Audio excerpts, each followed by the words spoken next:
Mas e por que que católico, então, da onde veio os católicos acreditarem em santos? Sim. Por quê? Vem quando o cristianismo, que era perseguido pelo Império Romano, passa a ser aceito pelo Império Romano. Aí a história... o que que acontece? A gente tem o início do Império Romano lá com Júlio César, aí depois você tem o Otávio César, aí você vai tendo os Césares, né, que são os imperadores romanos. Só que chegou um momento que você tinha 4 imperadores ao mesmo tempo, né? Ou, na verdade, 2 imperadores e 2 Césares, que eles chamavam de tetrarquia. O Império Romano era dominado por 4 pessoas. E aí, um dos imperadores chamava Constâncio Cloro. E esse Constâncio Cloro, ele tinha uma ideia de restaurar o Império Romano para um único imperador. Então, o que acontece? Quando o pai o Constâncio Cloro morre, em vez de haver uma reunião no Império Romano de escolher quem vai ser o substituto, os soldados de Constâncio Cloro nomearam o filho Constantino como imperador. Sim. E os outros imperadores e Césares não aceitaram. Então ele teve que fazer uma guerra interna para justificar que ele tinha direito de ser imperador também.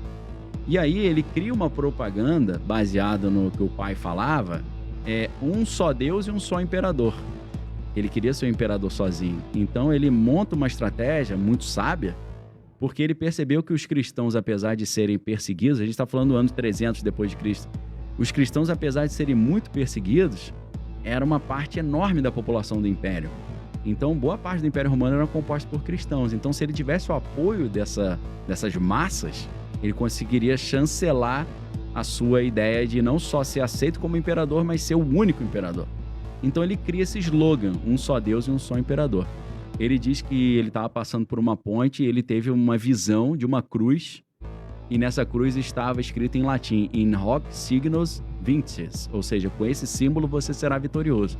Então ele diz que foi quando ele viu essa cruz que ele teve esse insight: se eu me tornar cristão, eu vou ser vitorioso. Inclusive, a gente vê muito na Igreja Católica, tem essas letras I-H-S. Sim. É in hoc signo, com essa imagem, é o que Constantino viu, né, nessa ponte, que é a Ponte Milvius, né, é a visão da Ponte Milvius. Então ele começa com essa propaganda, um só Deus e um só imperador. Só que aí você vai ver que ele consegue o apoio dos cristãos. Eles falam, se eu for consolidado como único imperador, não vou perseguir mais vocês.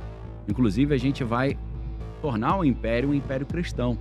Aí o pessoal, opa, então vamos apoiar esse cara, ganhou um poder terrível. Só que quando ele consegue isso, ele continua fazendo enormes atrocidades, né? O Código Penal dele é horrível. O escravo que se levanta contra o seu senhor tem que pegar chumbo derretido e jogar pela garganta. Nossa. Um cristão não faria isso, né? Sim. Ele matou